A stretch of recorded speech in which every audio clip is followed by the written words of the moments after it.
Olá, bem-vindos ao podcast Crer para Viver. Esse é o nosso episódio de número 39 com o tema Conversão e a Ética do Perdão, hoje parte 2. Meu nome é Timóteo Madaleno, eu sou um mediador aqui nessa mesa, né, e ajudo a compor aqui as nossas conversas.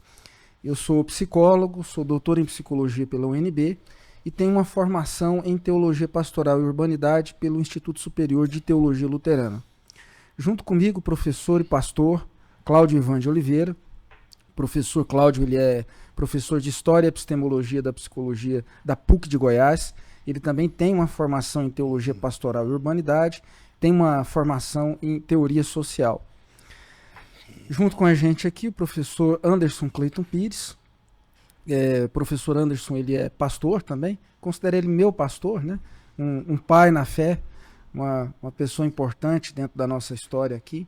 O professor Anderson, ele tem uma formação em Sociologia, ele é doutor em Sociologia pela Federal do Rio Grande do Sul e também é doutor em Teologia, especificamente em Hermenêutica Bíblica pela EST de São Leopoldo do Sul. O professor Anderson tem uma formação mais eclética, mais ampla, passando pela psicanálise, pelas relações internacionais, teoria política, teoria social, e aconselhamento, né, bastante vasta a formação dele. Bem, dito isso, acho que só é importante considerar, né, de vez em quando eu gosto de lembrar isso, por que a gente fala da formação da gente, né?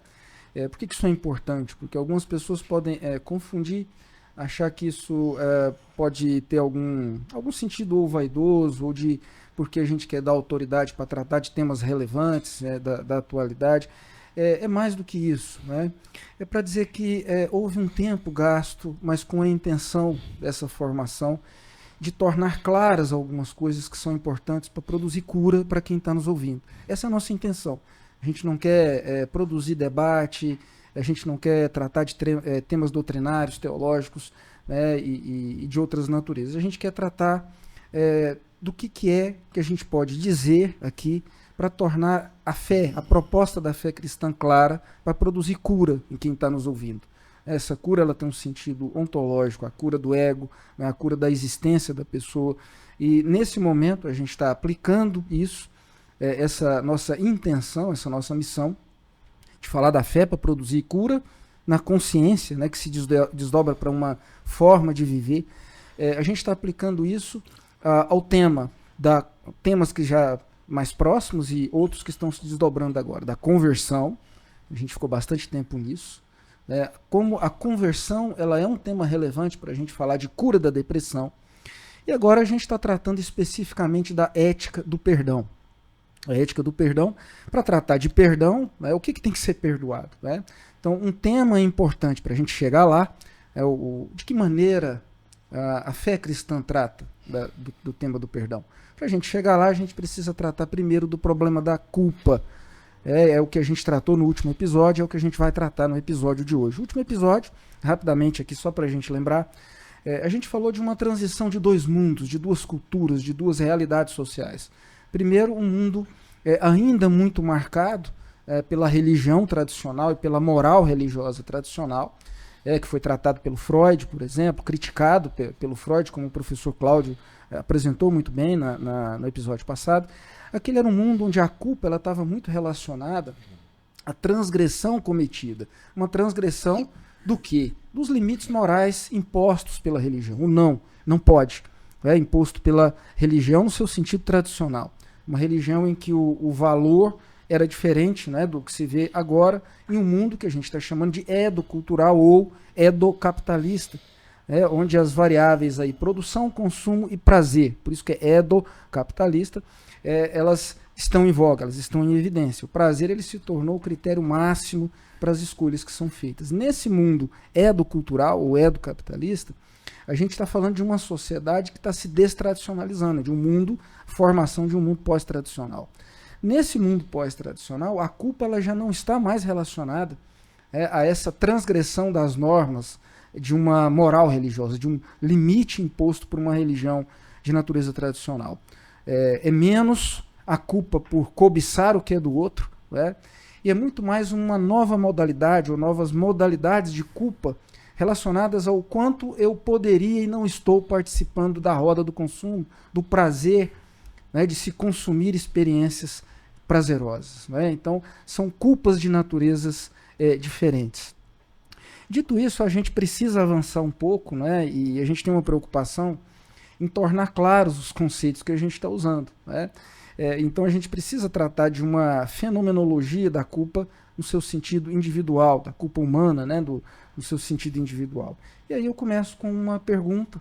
A gente tem que esclarecer, né, o que é a culpa, afinal de contas. Agora eu deixo essa questão sobre a mesa. Eu quero completar o que eu disse no nosso podcast anterior. Eu falei muito sobre culpa nesse mundo neomoderno, não é?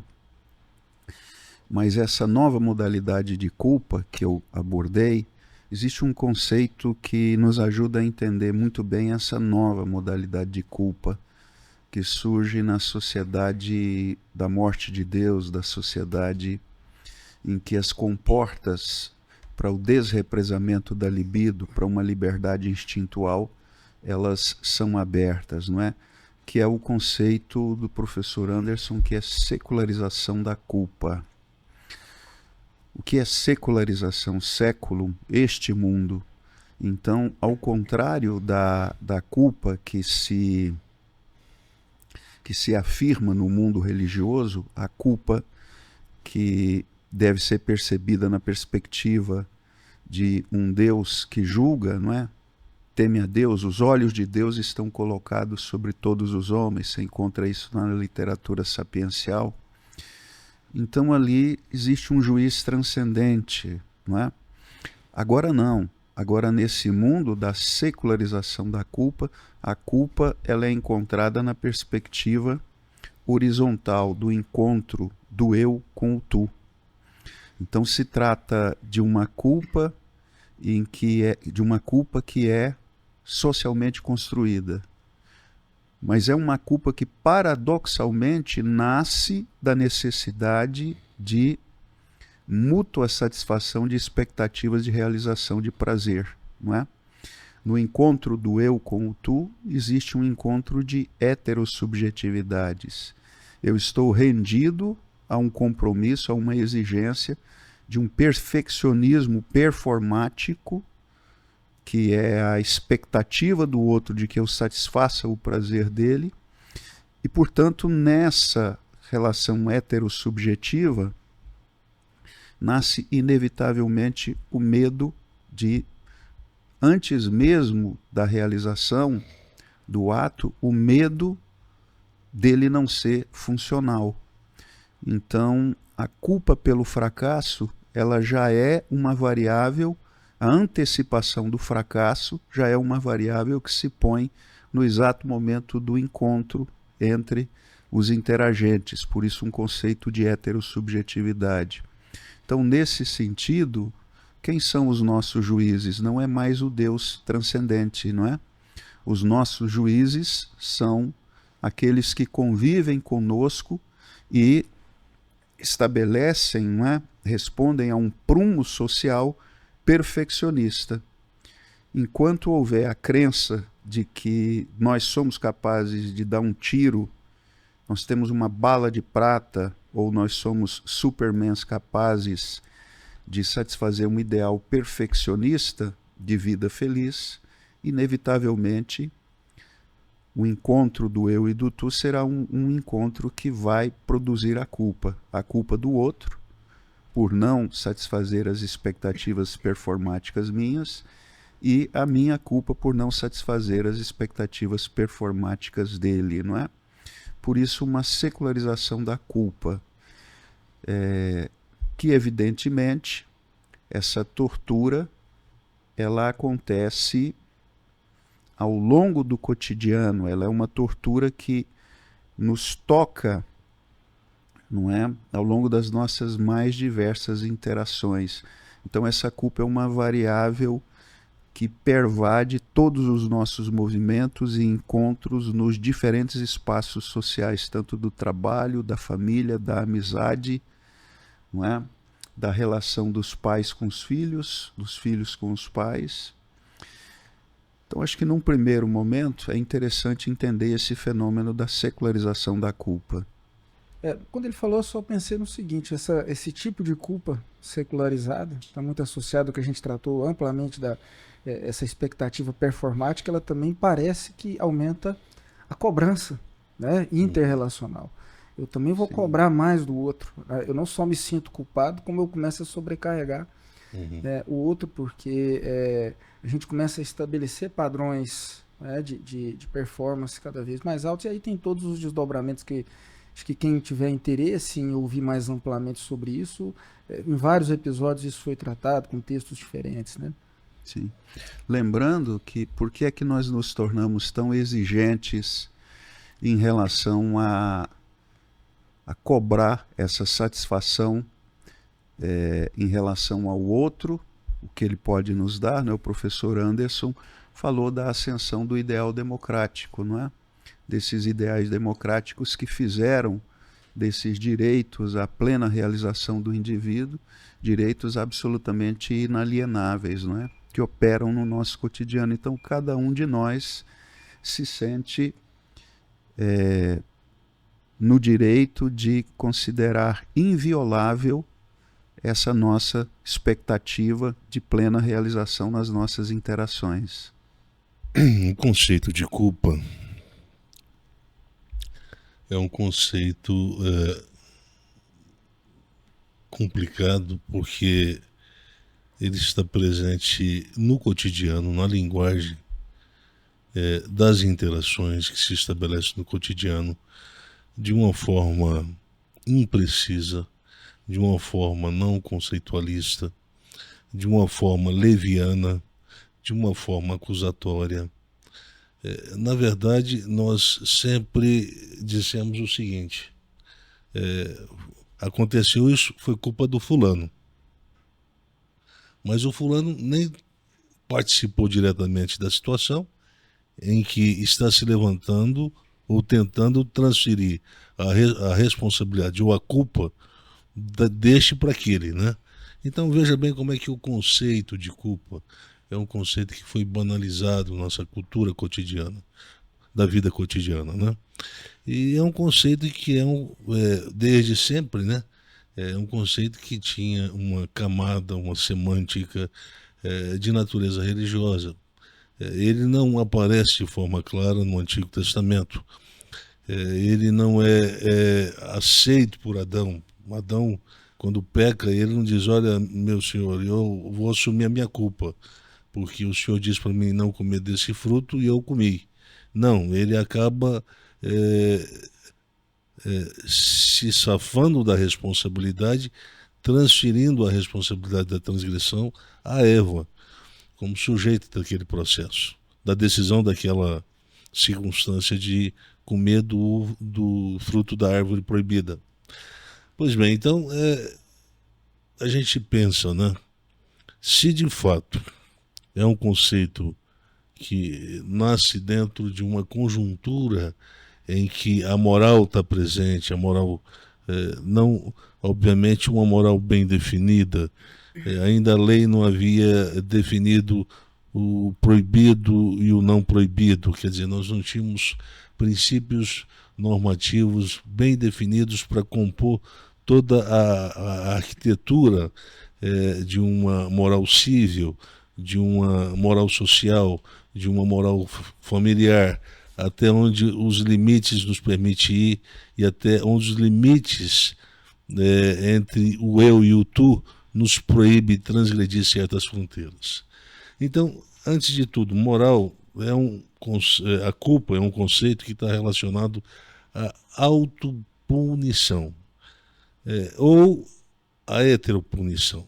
Nós nos autopunimos quando transgredimos certas fronteiras, e quando isso ocorre, a gente coloca essa ocorrência dentro do conceito de culpa. Então, culpa é o espelho através do qual nós olhamos uma transgressão que marca o nosso estado de consciência do atual momento ao que aconteceu lá atrás. Então, ele é do presente para o passado. Ele reflete uma realidade pregressa e não uma realidade futúrica, né? Então, o conceito de culpa, ele é, antes de tudo, um conceito que emblematicamente marca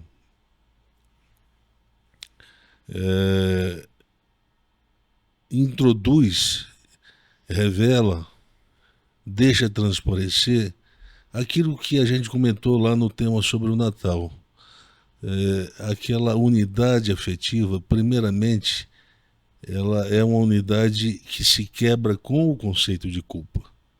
Agora, preste atenção nisso aqui, é uma coisa muito sutil. Você, para chegar a essa compreensão, você tem que pensar na Bíblia, no que você lê na Bíblia, obviamente, né? Mas Jesus diz, ama o teu próximo como a ti mesmo.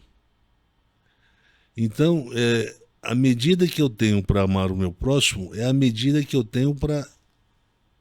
É a medida que eu infiro do meu amor próprio, dessa capacidade que eu tenho de naturalmente cuidar do meu corpo, cuidar das minhas coisas, cuidar da minha vida. Então, existe uma unidade nesse amor autopróprio, né, o amor próprio, existe uma unidade entre eu e eu mesmo. Então, quando eu digo eu me amo, isso implica entender que eu estou em processo de unidade afetiva comigo mesmo. Não houve uma ruptura. Quando há ruptura? Quando eu passo eu divido essa relação do eu comigo mesmo com algo que cria uma cisão. Então, quando eu passo a culpar a mim mesmo, de algo que foi feito que não deveria ser feito. A culpa é isso. A culpa, ela produz primeiro uma alienação ou uma autoalienação afetiva. Então, a partir desse incidente que é a culpa, eu passo a não me amar, ou eu passo a me odiar, ou uma parte de mim passa a ser odiada. Por quê? É a parte que transgride uma norma que não poderia ser transgredida. Então, primeiro efeito da culpa é produzir uma fenda, um corte que aliena o eu de mim mesmo, né? O eu dele mesmo, né? E também ele produz uma ruptura que eu chamo de alienação afetiva entre uma pessoa e outra. À medida que a culpa sempre deve ser entendida como uma transgressão que foi cometida e que comprometeu o bem-estar de um próximo. Porque eu transgredi uma linha que comprometeu o equilíbrio, eu diria, o equilíbrio afetivo dele com a realidade que o envolve, do mundo que o envolve. Eu coloquei em risco à medida que eu entro, eu transgrido essa linha e eu praticamente mexo com uma ordem que vai, uma ordem ontológica, uma ordem social, uma ordem afetiva, e que vai produzir um certo afastamento, um descontentamento. Então eu passo a acusar o próximo, ou ser acusado pelo próximo, de ter feito o que não poderia ser feito. Então, nesse caso, a culpa é um ato de consciência que gera conflito, um conflito operacional que me diz, que me comunica que eu sou um indivíduo, uma pessoa que tem limites morais.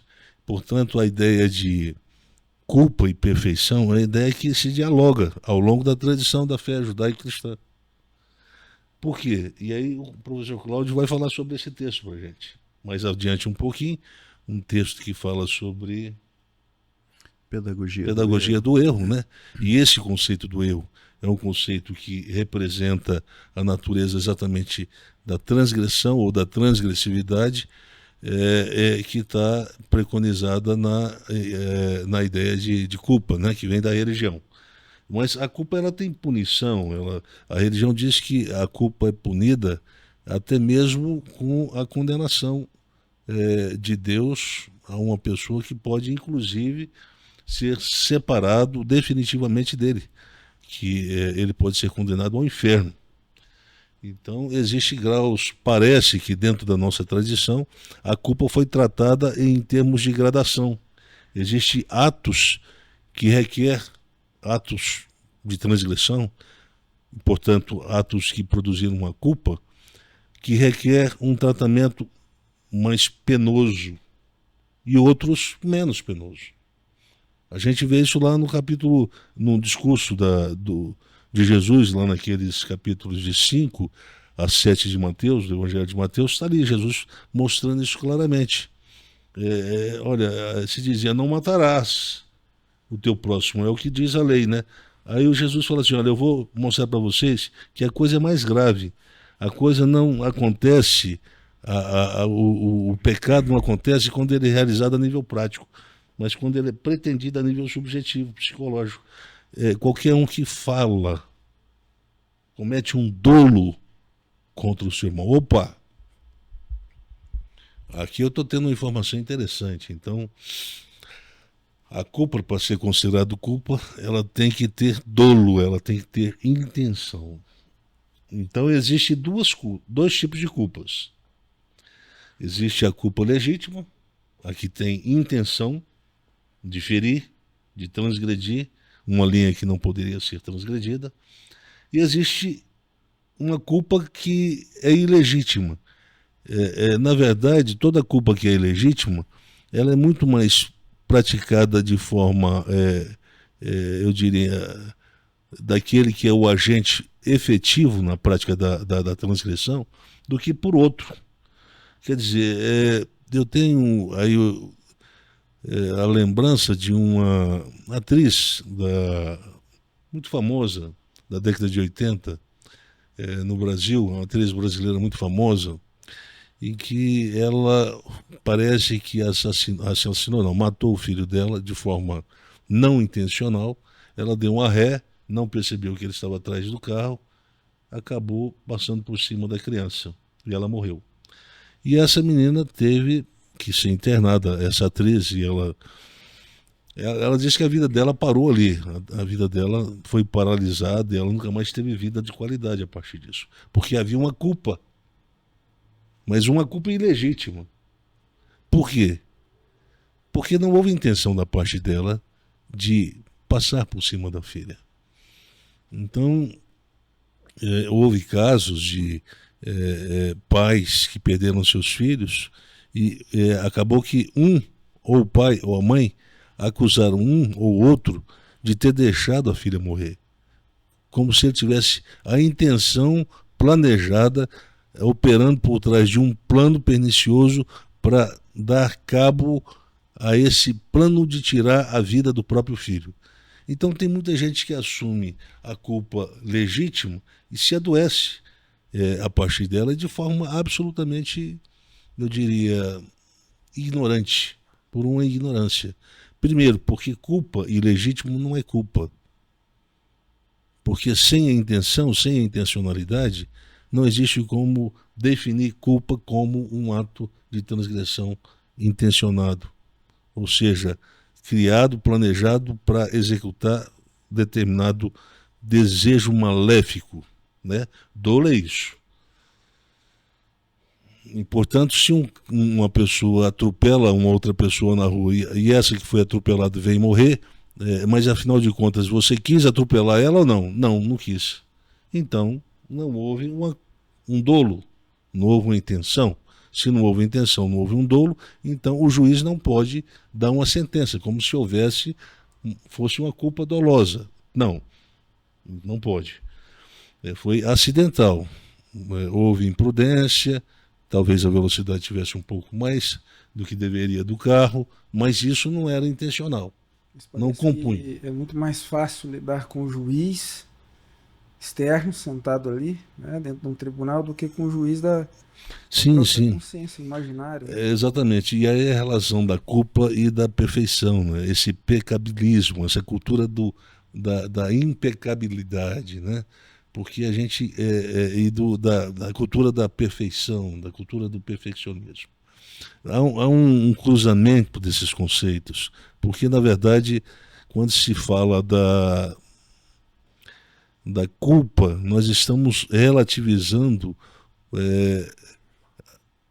o modo operacional de quem deveria agir sem errar.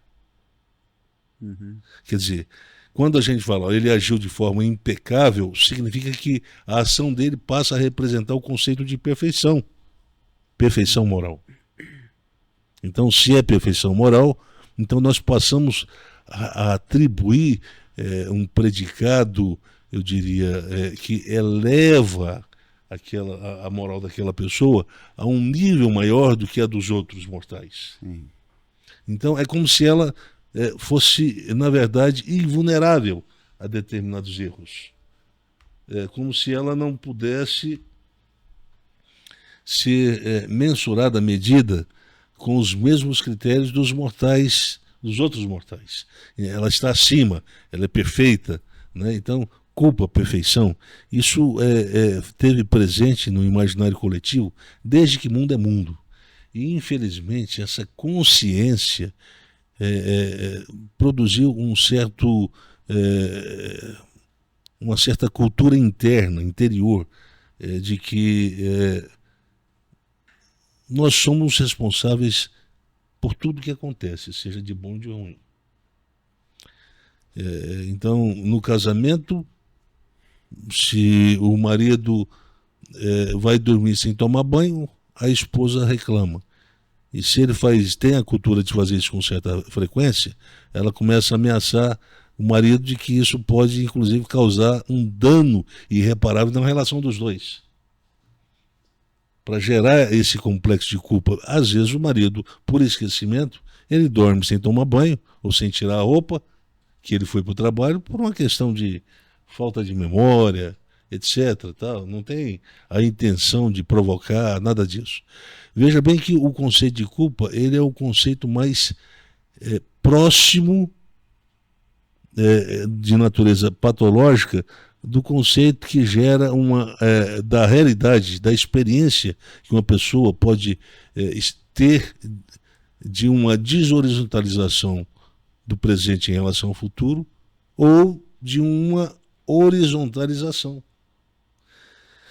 Se ele consegue satisfazer a expectativa de um tu, o horizonte tende a ser cada vez mais preservado.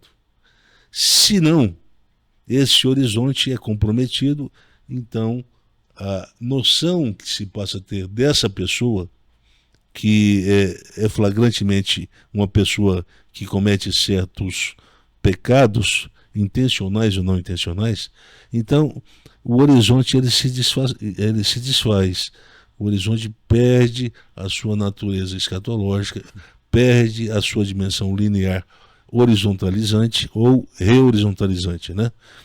E, portanto, a pessoa acaba sendo presa numa falsa noção de que nunca conseguirá atingir emblematicamente o modelo de perfeição que a religião falsamente exige de toda pessoa. Professor, só uma dúvida. Talvez se eu estiver me adiantando, o senhor pode me frear, me corrigir, né? Talvez no imaginário religioso cristão, vamos chamar de cristão para incluir algumas subcategorias aí. Melhor a gente chamar de religioso. Religioso, né? Tenha se construído uma ideia equivocada por causa de algumas interpretações mal feitas, por exemplo, no Novo Testamento, Filipenses, por exemplo, né? Quando se fala para que vocês se tornem irrepreensíveis, inculpáveis, e uma confusão disso com ser perfeito. Eu estou entendendo correto essa... Inculpáveis não, irrepreensíveis. Uhum. O conceito mais usado por Paulo é irrepreensíveis. Uhum. O conceito de inculpáveis ele aparece também de forma equivocada.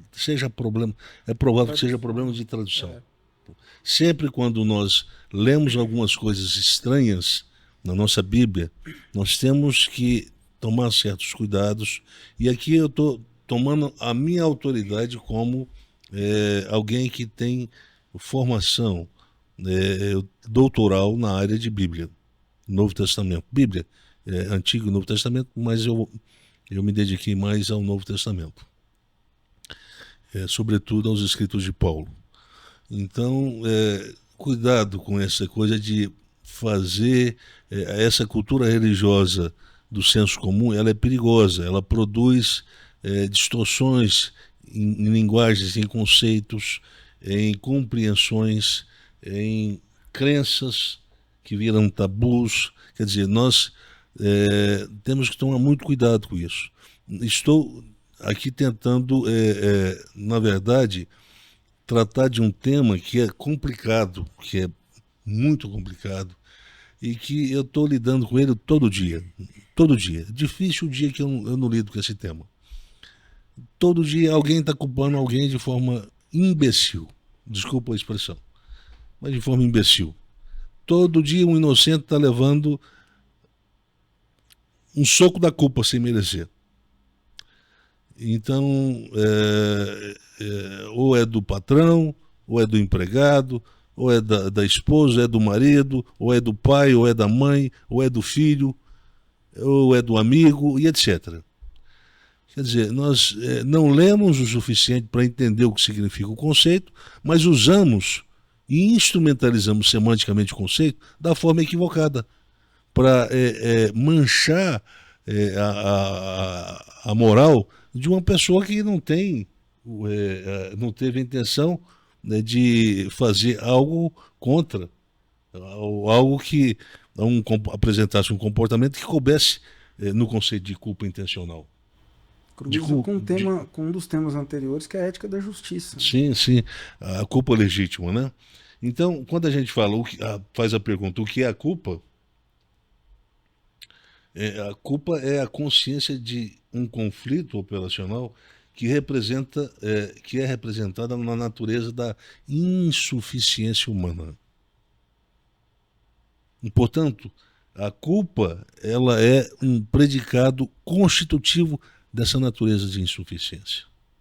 Insuficiência moral, insuficiência cognitiva, insuficiência ética. Nem sempre a gente consegue fazer uma leitura crítica acerca da realidade como a gente deveria conseguir. Então, e aí a gente vai sendo colocado numa pirâmide, numa realidade de estratificação de performance. Quer dizer, quando a gente não apresenta certas habilidades, a gente, na verdade, acaba sendo culpado por não apresentar esses predicados. Somos culpados. E qual é o preço da culpa que nós pagamos? A exclusão. O preço que a gente paga é a exclusão. A gente é marginalizado da sociedade. Por quê? Porque você não satisfez a expectativa que nós tínhamos acerca da sua performance. Ora. Isso que é culpa. Então essa culpa ela não é erigida a partir de uma base legal, como era feita, por exemplo, na lei de Moisés. Não é feita a partir dessa base legal. Se não é a base legal, então nós temos que entender o seguinte: se a base legal não é a matriz de uma acusação acerca da falta de performance que justifica a acusação de uma culpa, então nós temos um probleminha. Nós vamos estigmatizar pessoas de forma imoral, porque quando você atribui culpa a quem não pode e não deve receber essa culpa legítima, você faz uso de um conceito, mas de uma forma, eu diria, pato-intencional. E aí, quando isso se torna uma cultura e que se reproduz e que se replica no dia a dia com certa frequência, aí nós temos um problema.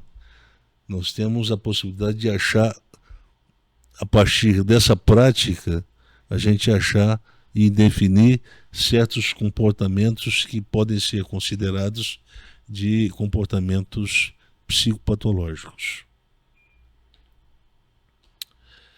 Portanto, se nós temos essa compreensão correta de culpa, né, a culpa, na verdade, é a satisfação de interesses alheios. A satisfação, não. O conceito que nós temos de culpa é um conceito que nos é atribuído quando e somente quando nós agimos não satisfazendo as expectativas morais dos outros.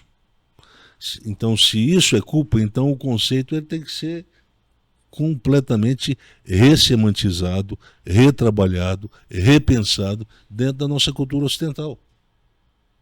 Porque nós estamos usando o conceito muito mais para gerar prejuízos, portanto nós estamos matando na linguagem de Jesus. Quando há uma intenção de ferir o teu próximo, isso significa matar o próximo. Isso cabe dentro do conceito e é lá no Decálogo, né? Não matarás. Também esse tipo de comportamento é condenado.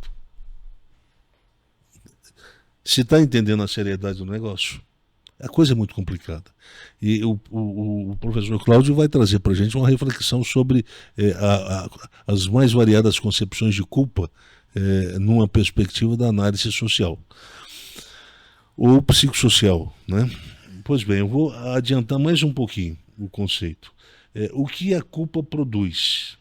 Eu falei rapidamente, mas eu acho necessário reafirmar, né? O que ela produz da consciência humana?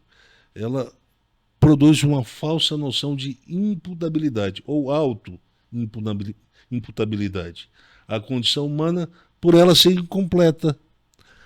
Mas nós não temos uma cartilha para dizer que o ser humano tem que ser completo quando ele estiver com essas e essas e essas predicações, ou predicados morais. Nós não temos. Quem nos cobra o ser perfeito, você tem que ser perfeito. Fala assim, mas aí onde é que está a cartilha para me aprender isso aí? Eu tenho que saber o que eu tenho que fazer para ser perfeito. Não existe essa cartilha.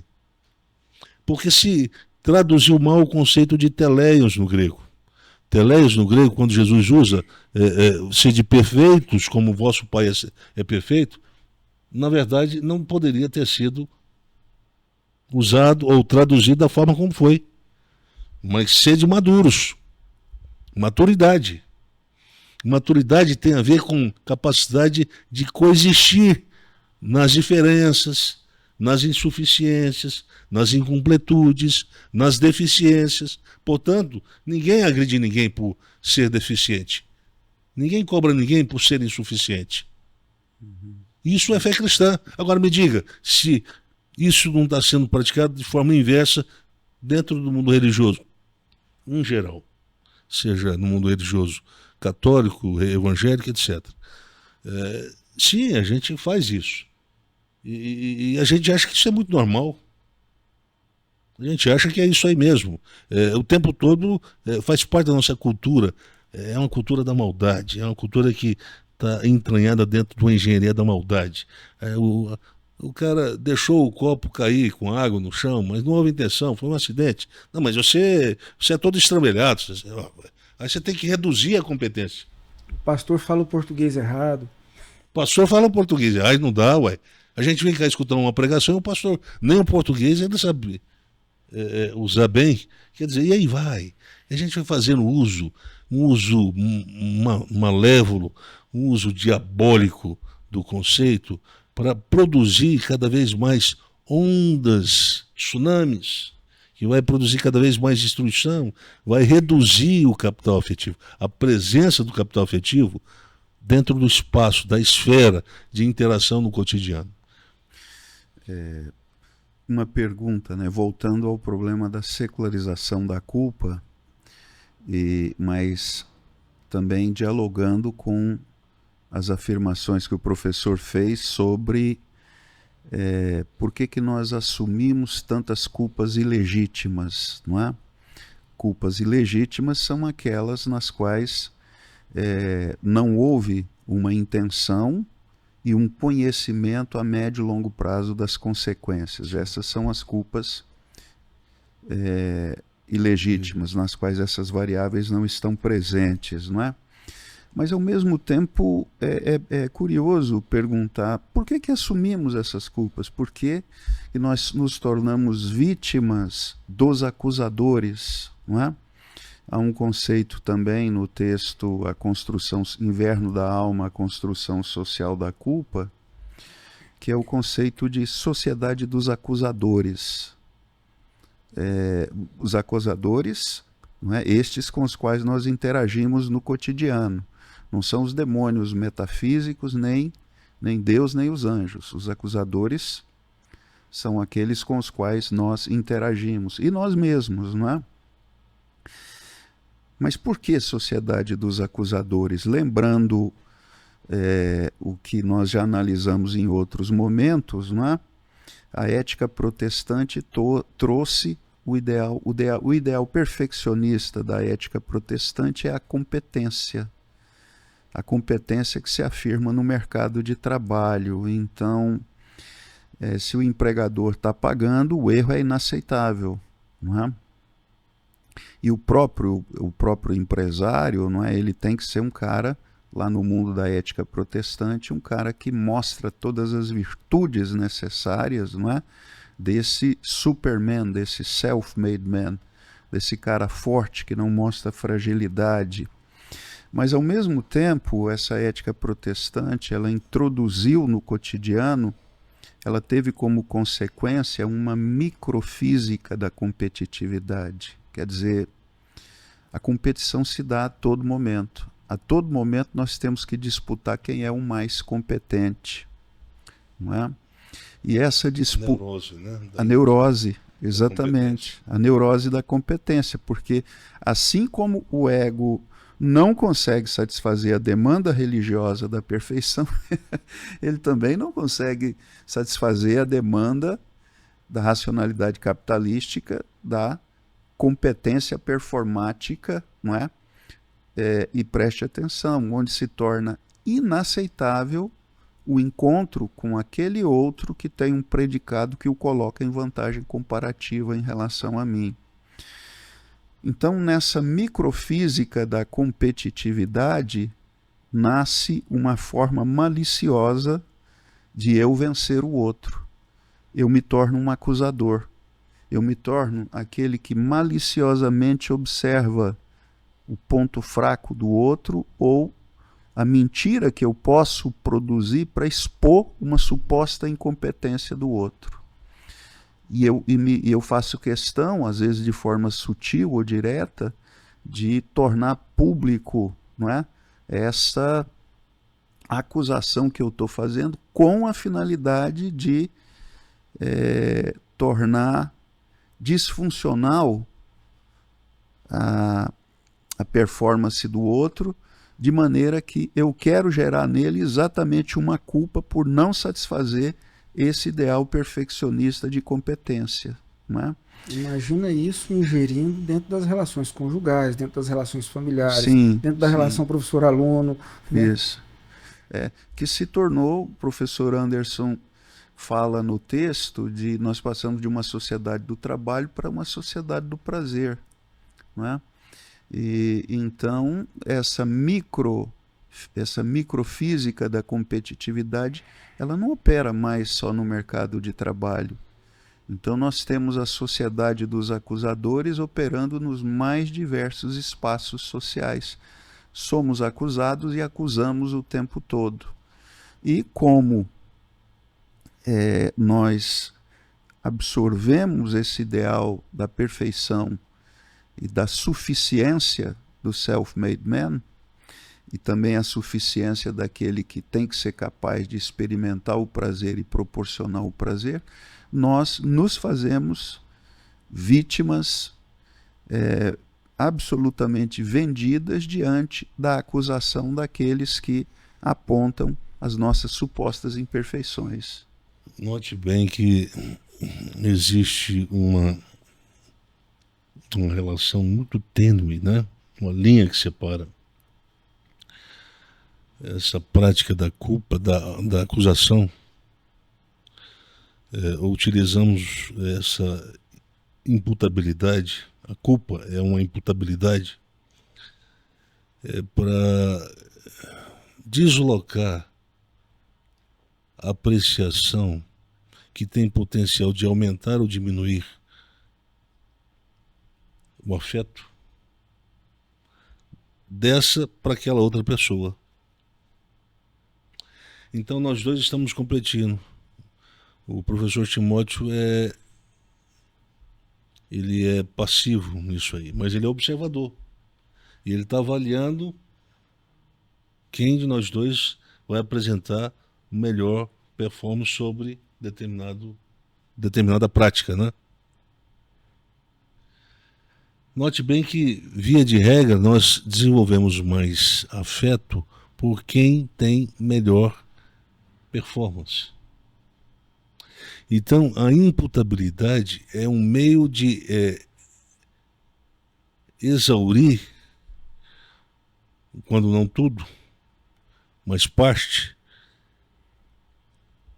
da finalidade, da operacionalidade do capital afetivo. A gente gosta muito de elogiar o Ronaldinho Gaúcho, esse que aí agora está ainda, esqueci o nome, Neymar, né? Nós gostamos, eu gosto mais do Neymar, eu gosto muito do Ronaldinho Gaúcho. Por que você gosta muito do Ronaldinho Gaúcho? Porque aquele cara é bom demais de bola.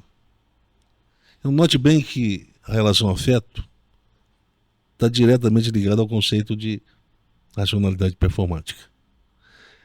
Quando nós atribuímos, acusamos, nós despotenciamos, nós ferimos de morte essa racionalidade performática.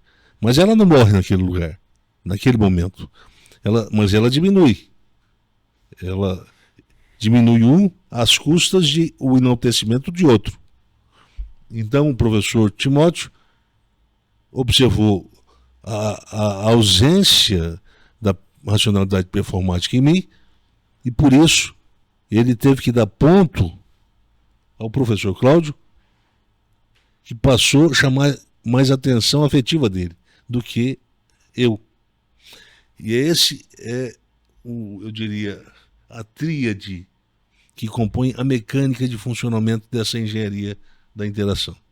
E aí a gente tem um problema, porque as pessoas dizem que amam Jesus, que é um personagem antiperformático. Se há essa relação aí... Sim, porque para Jesus os que ganham não são os que têm melhor performance, mas mesmo tendo melhor performance, eles deixam ser desrespeitado na sua fronteira de direitos que o outro faz. Olha, se o teu inimigo vier e pedir a tua túnica, a tua capa, deixa levar tudo.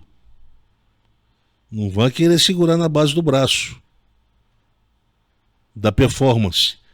Quem é mais forte? Quem é mais forte tem mais possibilidade de não levar prejuízo. Ele tem um braço grosso. Ora, 62 de braço, imagina isso funcionando, como é que vai dar. Então ele não vai levar prejuízo. Aí o cara fala assim, não, eu vou levar. Eu vou levar esse prejuízo agora e o restante da vida. Mas aí é ser bobo. Um cara desse para mim é bobo. Aí Jesus diz, não, esse é quem vence. Não te deixes vencer do mal. Quem vem com a intenção de espoliar, de expropriar o que é do outro, e o mal e o inimigo sempre trabalham com essa engenharia cognitiva, né? Então, faz o seguinte, deixa ele perder da seguinte forma.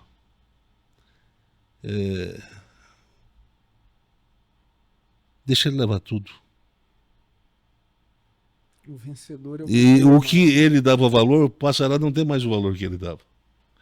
Ele lutou tanto. Se você lutar com ele por causa da capa, ele fala assim, isso aqui é muito valoroso. Você leva. Quando ele vê que você já não dá tanto valor afetivo àquilo que ele quer, ele não tem mais razões para cobiçar. Lembra da novela?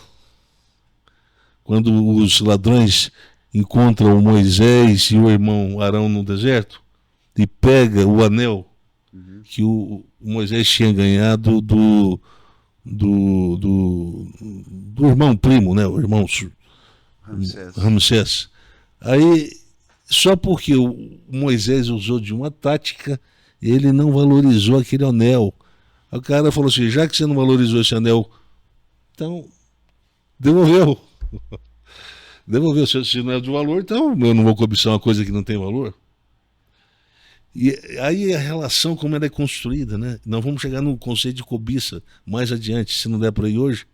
Nós vamos mais adiante, nós vamos falar sobre a relação dessa culpa, cobiça, tudo que envolve essa engenharia da interação humana aqui baseada na acusação de que a gente precisa se impor diante do outro, com essa acusação de que o outro comete certos erros ou erros que são, do ponto de vista da consciência social, eu diria do júri social imaginário, são mais, eu diria, são mais eles são mais severos, né? Eles causam um prejuízo mais severo para quem os comete, né? Então, a gente falou já sobre os tipos de culpa, né? Existe a culpa legítima, a culpa não legítima ou a ilegítima, para mostrar que, de fato, hoje nós misturamos, né? Até o cachorro leva a culpa, né? A culpa foi do cachorro, ele entrou na minha frente, eu não vi, puf, bati o pé e caí e deixei o copo quebrar com água, né? E aí, pá, vai lá, bota esse cachorro, castigo, dá uma surra, dá uma cinturada. Mas o cachorro, não, mas ele teve a intenção mesmo de derrubar? Não, mas o cachorro precisa apanhar, porque ele teve culpa. Veja bem como é que a gente usa o conceito de forma ruim, quer dizer, para não dizer de forma burra, né? Porque eu não quero ofender ninguém que está escutando a gente, mas se a gente tivesse um pouquinho mais de inteligência, a gente estudaria primeiro o significado do conceito ou dos conceitos, para depois usá-los da forma apropriada na lógica de interação com as pessoas, para não cometer pecados assim infantis, né? Quer dizer, se acusar qualquer pessoa por qualquer coisa e tentar culpá-la, isso é coisa de menino, né? Existe também no texto Inverno da Alma, uma análise interessante sobre uma confusão, não é? Quando agimos em direção à necessidade das pessoas, sentimos culpa. Quando não agimos em direção a necessidades comunicadas, também sentimos culpa. Por que isso aconteceu? Isso tem a ver também com o conceito de desconfiança, não é? Mais uma vez, um conceito que a ética protestante introduziu no mercado de trabalho. No mercado de trabalho tem que haver o afastamento afetivo, o distanciamento afetivo, porque o outro é meu competidor. E esse distanciamento afetivo também acaba desembocando numa relação de desconfiança com o outro, não é? Está aí a ideia do individualismo, que foi analisado pelo Talk Parsons, né? Quando ele fala da ascensão do individualismo a partir da ética protestante no Ocidente. Mas o que nos interessa aqui é o seguinte: no encontro do espaço do trabalho, não é? Se coloca um paradigma da interação humana. Eu olho para o outro com suspeita. E se eu olho para o outro com suspeita, ele é o meu competidor, não é? Amigos, negócios à parte, começa a se desenvolver o que o senhor chama no texto de desconfiança psicótica. O que é uma desconfiança psicótica? É aquela que perdeu o critério para se averiguar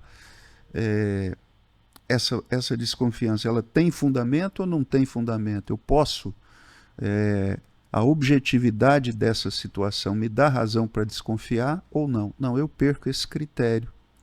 E indiscriminadamente todos se tornam objeto da minha desconfiança. Ele só é psicótico porque ele não tem a fundamentação moral. Quando eu não encontro base na prática para usar o conceito para dizer, aí ó, apareceu aqui ó. Uhum. Eu não tenho uma base, mas faço acusação e suspeito. Sim. Mas qual é a suspeita? Uhum. O que ele fez para você suspeitar? Nada. Sim.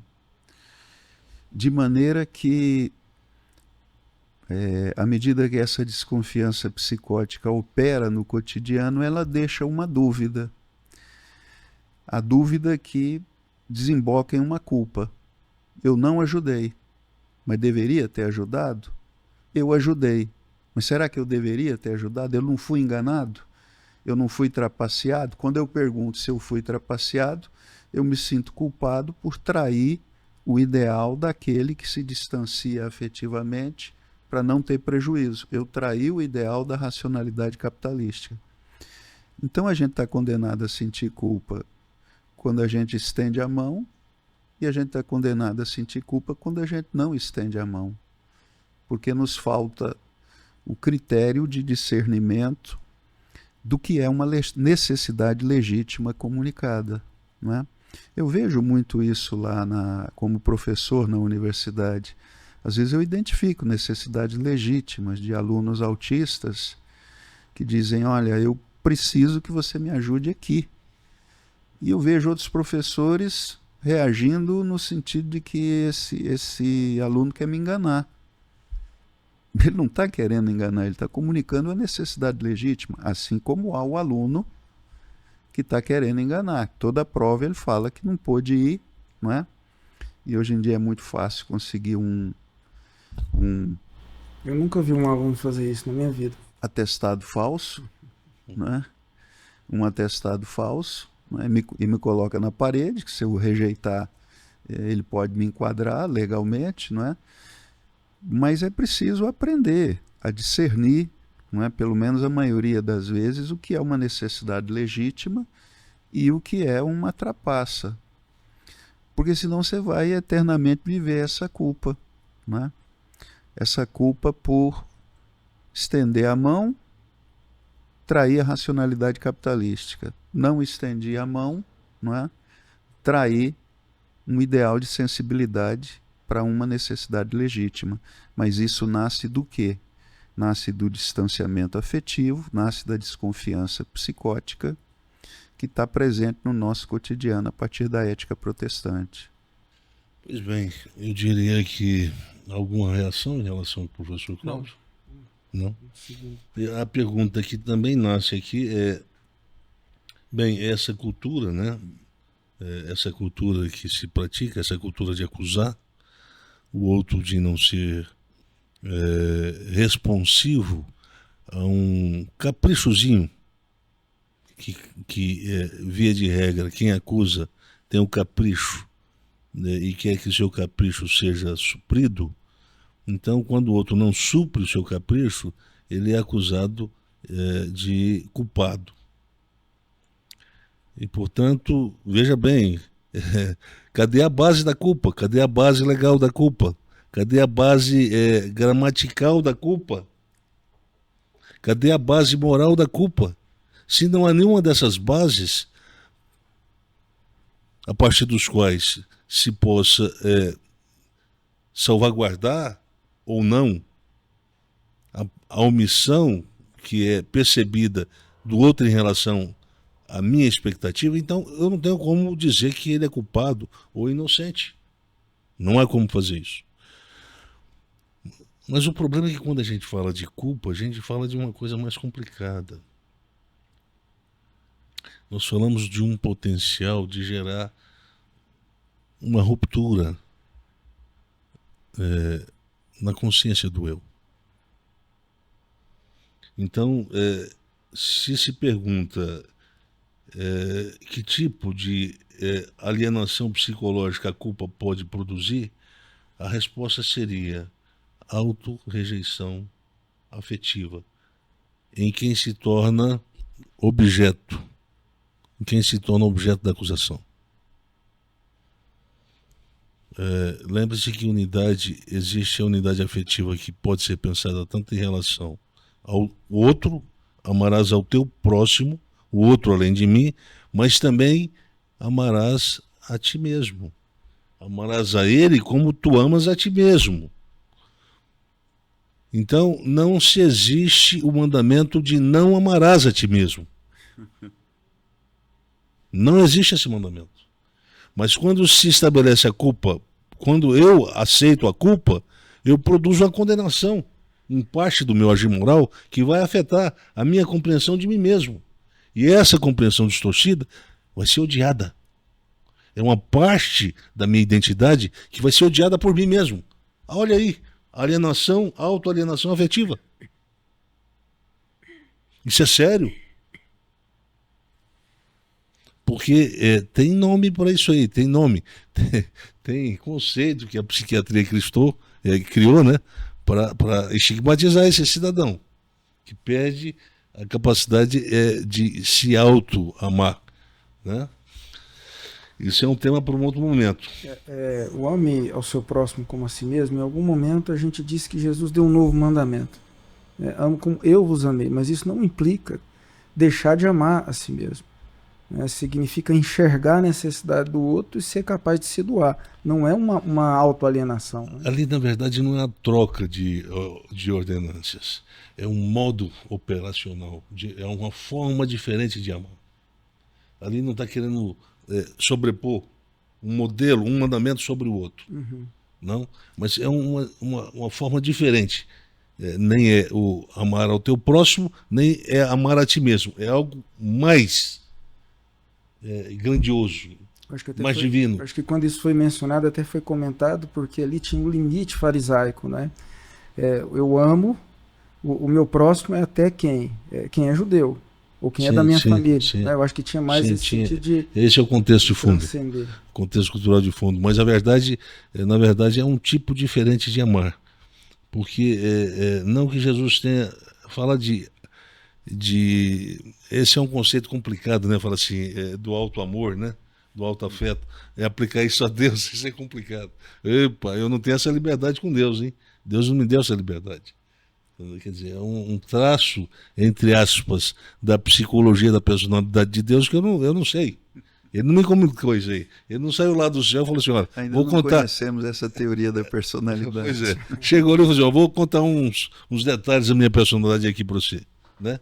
Ou eu não fui lá ao terceiro céu, como o apóstolo Paulo, para ouvir essas coisas de Deus. Então a gente tem que tomar cuidado com isso aí. E que efeitos oxidativos a culpa legítima pode produzir, ou melhor, a culpa ilegítima pode produzir na psicologia humana. Efeito oxidativo, todo mundo sabe que oxidar significa produzir a morte, né? A morte de alguma coisa, a morte em ritmo longo, em ritmo leve, né? Ritmo leve ou em ritmo acelerado, né? Por exemplo, uma pessoa que tem uma pneumonia, se ela não tratar, ela pode morrer de insuficiência respiratória. Mas se ele tiver uma metástase, ele pode morrer muito mais rápido. Né? Quer dizer, em termos de... é muito mais danoso para quem sofre, porque se trata de uma enfermidade com um potencial muito mais alto de destruição. Então, quando nós temos uma culpa circulando na consciência, uma culpa que não tem o aporte, o suporte, a base legítima de uma moral aceita como sendo a convencional, a certa, a sadia, a que produz a saúde no processo de interação, o equilíbrio, né? Então essa culpa ela vai produzir a morte de um horizonte, vai produzir a morte de um horizonte. Sempre quando se fala de horizonte, fala de esperança, né? A pessoa sem esperança, ela tem uma capacidade de resiliência menor do que uma pessoa que vive com mais esperança. Portanto, se resiste mais quem detém um maior capital de esperança. Se é menos resiliente, quem detém menor capital da esperança. Essa é a relação. Mas a culpa, ela produz um prejuízo de natureza oxidativa, porque quando ela é feita de forma ilegítima, eu aceito, e eu passo a me analisar de uma forma tão depreciativa como demanda a natureza da própria acusação, então eu passo a acreditar na minha ineficiência. Eu queria dar um recado aqui, sobretudo para as esposas. Não é maldade da minha parte, mas eu já conversei com várias esposas, aconselhei várias esposas. O grande conflito que acontece entre o marido e a esposa é dentro do carro. Quando o marido está dirigindo, a esposa está o tempo todo tentando gerar uma culpa ilegítima nele. Não, você esqueceu da seta. Não, olha aí, ó, o sinaleiro. O tempo todo há uma certa, eu diria, intenção de descapitalizar o capital da performance do cara, a racionalidade performática do cara. Lógica de interação patogênica, não é? Puxa, mas aí eu conheci uma menina que falava, eu não tenho coragem de ficar acordada enquanto meu marido está dirigindo. Eu tenho medo dele na direção. Então eu fico atento o tempo todo. Eu comecei a andar com o marido dela. E eu comecei a usar a seguinte estratégia. Eu falei assim, olha, eu vou dormir, descansar, porque eu vou aproveitar a oportunidade que você é um excelente motorista. Agora, deixa eu falar um negócio para vocês. Eu percebi que ele era um cara displicente no volante. Mas percebi também a evolução. Quando eu passei a chamá-lo de cara que dirige bem, com competência. Então, em vez de produzir culpa, eu produzi o senso da suficiência. A culpa, ela tende a acertar o indivíduo para gerar nele, inflacionar a consciência de insuficiência, de incompletude. Fui correto na expressão? Talvez eu não tenha sido. De uma forma alcalina, o senhor acabou chamando a atenção dele para prestar atenção na forma como ele dirige. Ele se policia. Uhum. Não tem um demônio para policiar ele. Não é essa expressão? Viu falar dessa expressão? O outro é o demônio? Uhum. Isso é um livro clássico, a expressão clássica de um filósofo francês da década de 60, 70, Jean-Paul Sartre. Já ouviu falar desse cara? Ele escreveu a frase famosa do Jean-Paul Sartre. O outro é o demônio. Sim, preste atenção, esposa. Você pode estar vivendo como um demônio do lado do seu marido. E olha que, de vez em quando, ele pode acordar e querer se afastar desse demônio. De forma legal. Carta de divórcio. Prestando atenção, porque isso é uma coisa séria. E aqui eu não vim só para acusar a esposa, não. O marido também. Muitos maridos acusam as mulheres de certas incompetências que elas não podem assumir. Então, esse jogo da culpa é um jogo perigoso. Essa tentativa de fazer uso irresponsável de um conceito que é lançado para o outro de forma inconsequente e irresponsável pode produzir morte, doença. Isso é uma coisa séria. Por isso que a fé cristã diz, olha, não julgueis para não serem julgados. Esse é o antídoto. Aceitem que ele não é perfeito. Sabe por que você tem que aceitar? Porque você também não é. Não vem achar que você é o bonzão da parada aqui, o rei da cocada branca, porque você não é. Então, o que é o convite da fé cristã, a interação dos imperfeitos. É assim que o equilíbrio ontológico se dá. Não sei se aplica, mas no final, quando termina, eu acho que ali é quando Jesus fala, se vocês perdoarem os outros, vocês também serão perdoados. Mas se vocês não perdoarem, então vocês não serão perdoados. Né? Daí eu achar que o conceito que aparece de mais poderoso na oração do Pai Nosso, de mais forte, de mais emblemático, é o conceito de perdão.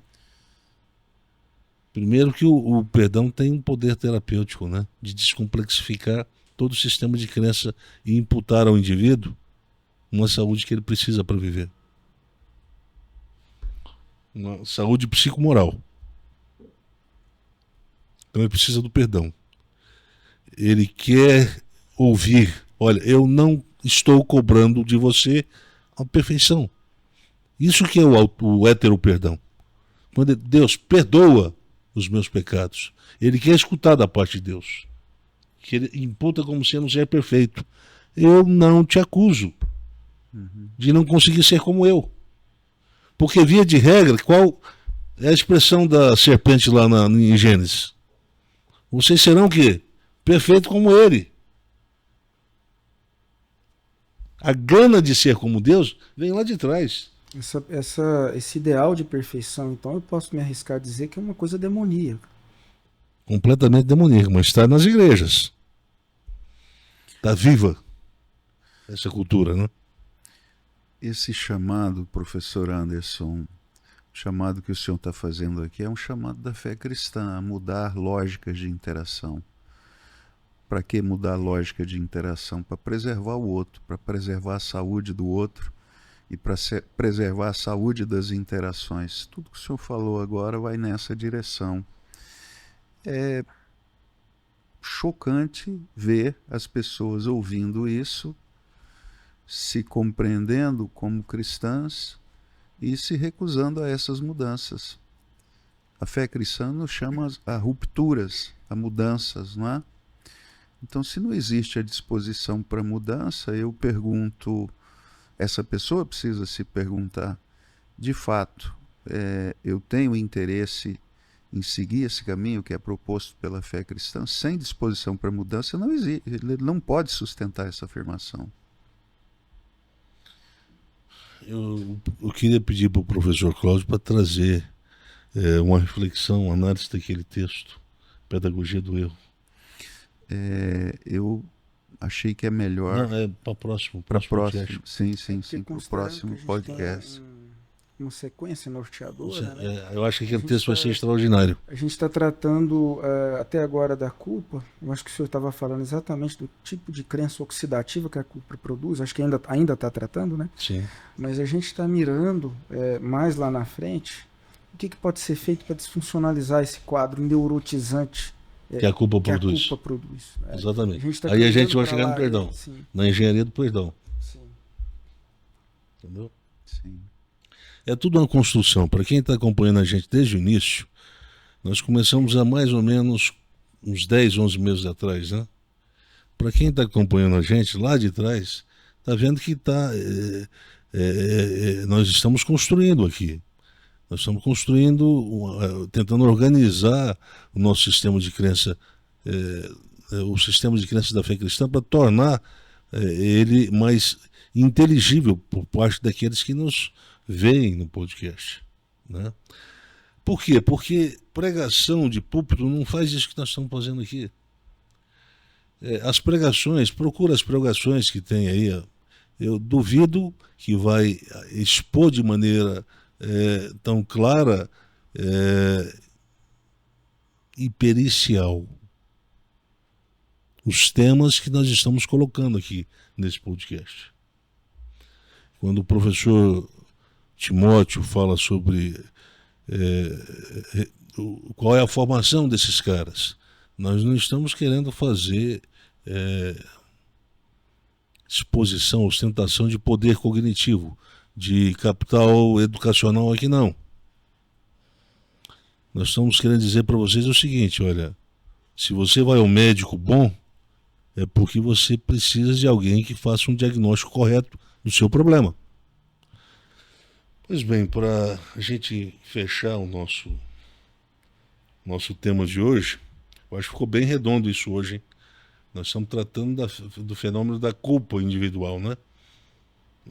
Sim. Que tipo de crença oxidativa a culpa pode engendrar na consciência humana? A resposta é simples e curta, né? A insuficiência do ego, que se torna compreendido um ego irredento, incorrigível, e não santificado. Um ego que está condenado a morrer por insuficiência moral. Então, essa é uma natureza, uma condição que define o tipo de consciência que se vai criar naquele que está recebendo constantemente socos de um acusador que tenta impingir uma culpa ilegítima, e ele vai se tornar um imprestável na vida. Uma pessoa que não tem chance de sobreviver no mundo de perfeitos. Caminhar com medo na vida. Caminhar com medo na vida. Porque a qualquer instante ele pode cair. O outro não. O outro tem uma boa... ele é mais resistente. Ele tem uma melhor qualidade moral para se apresentar na sua lógica de interação. E eu sou um coitado. Meu pai fala assim, você não vai dar em nada na vida. Você é um burro ao quadrado. Mas quando ele fala uma vez, eu não acato. Mas se ele fala isso 1 milhão de vezes ao longo de 10 anos, eu vou passar a acreditar nesse negócio. E eu vou me tornar uma pessoa, por causa eu diria, a insistência dessa cultura de acusação e de culpabilização, eu vou me tornar refém. E vou apresentar um ego que não aceita mais a redenção. Eu nasci assim, eu cresci assim, vou morrer assim. Quem cantava isso? Essa é a famosa síndrome de Gabriela. Síndrome da Gabriela. Gabriela. Gal Costa cantava. É possível, e uma última pergunta então, é possível, portanto, disfuncionalizar um quadro neurotizante de culpa ilegítimo? É. Agora, quem vai dizer pra gente como é que isso acontece é o professor Cláudio no próximo podcast. Sim. Ele vai expor o texto, a pedagogia do erro no processo da santificação. É um texto muito terapêutico, né? Um dos textos que eu mais gosto desse. Ele foi publicado por uma revista evangélica chamada Ultimato, né? Tem 2 versões dele. Tem uma mais curta, mais sintética, que está na Ultimato. Tem um pouquinho mais extensa, não muito, ele não é um texto extenso, que está na Psicoteologia. O professor Carlos vai se basear nessa da Psicoteologia. Sim. Traz a revista para mostrar para o nosso ouvinte, né? Nosso ouvinte não, quem nos vê no podcast. Temos ouvintes e temos assistentes. Temos, né? Temos os dois. A minha participação fica por aqui. O tema é instigante, mas é por aqui que eu fico. Tá? Professor Cláudio, o senhor quer fazer alguma consideração final? Tá ótimo. Bem, assim sendo, eu gostaria de agradecer quem ficou com a gente, seja ouvindo, seja assistindo e ouvindo, não é? Hoje nós chegamos a 700 inscritos no YouTube. Essa é uma marca importante para quem trata de temas como a gente trata e que começou há tão pouco tempo, né? Eu queria dar um recado seguinte: as pessoas que estão lá, que se inscreveram, e que às vezes assistem uma parte, né, que chamar vocês para assistir tudo, pacientemente. Esse material está ficando ali, né, para ser assistido com paciência, mas mais do que isso, não só ouvir, mas nos ajudar a fazer isso chegar em quem precisa. Nós não temos nenhuma finalidade lucrativa aqui. A nossa única finalidade aqui é de natureza terapêutica, acreditando que quem cura é o Evangelho do Reino de Deus, a compreensão desse Evangelho. Enquanto a gente está falando, a gente acredita que tem um esforço sendo feito, mas quem produz o efeito através disso é o movimento do Espírito de Deus. É nisso que a gente acredita. E aqueles que acreditam com a gente, que quiserem orar pelo podcast, pelo que a gente está fazendo aqui, isso é importante, mas é muito importante divulgar, fazer isso chegar, né? Além de curtir, de compartilhar, divulgar para as pessoas que podem se beneficiar, né, de reflexões, de conversas como essas aqui, né? Eu gostaria de chamar vocês para continuarem com a gente, né, nos próximos episódios. A culpa é um tema extremamente importante, sempre muito relevante. Sempre tem um poder terapêutico compreender isso, e a gente está caminhando, né, para um desfecho terapêutico interessante dessa sequência. Não sei quantos episódios virão, não prometo mais quantos são, porque a gente costuma abrir, porque a gente percebe necessidades, né? Então, considerando isso, eu gostaria de me despedir, né, de contar com você até o próximo episódio, mas a gente vai se despedir pedindo que o professor e pastor Cláudio Ivan faça uma oração por nós e por quem está acompanhando a gente. Senhor nosso Deus, que o Senhor esteja nos dando aqui luz, que o Teu Espírito esteja sobre nós para anunciar esse Evangelho, para que essa culpa que tem destruído as vidas, que a gente consiga, porque o Senhor assim quer que aconteça, mostrar o que o Evangelho do nosso Senhor Jesus Cristo tem a dizer e como é que esse perdão que o Senhor nos oferece, como é que Ele pode nos curar. O Senhor que nos chama a perdoar também aqueles que nos ofendem. Eu peço que